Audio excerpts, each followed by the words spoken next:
কি করছো ওখানে? আমি সন্দেশ বানাচ্ছি, নেক বানাচ্ছি, শয়তান বানাচ্ছি। কি একটা খাবার খাবার দিচ্ছো?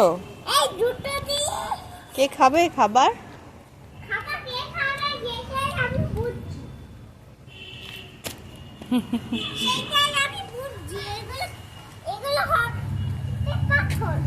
চলো চলো না একটু মাছ ধরি। মাছ ধরবে? কোথায় মাছ ধরবে? পুকুরে সেই ঘর ঘর করছে, চলো বাবারে, সেখানেই মাছ ধরবো। তুমি কি সুইমিং শিখেছো? আর দেখো এখানে একটা পাথর, তাহলে শুরু করবো। আর বড় পাথর রেখে দাও, বড় পাথর পায়ে পড়ে যাবে। ফেলে দিই। ওকে। ওয়াও, খুব ভালো।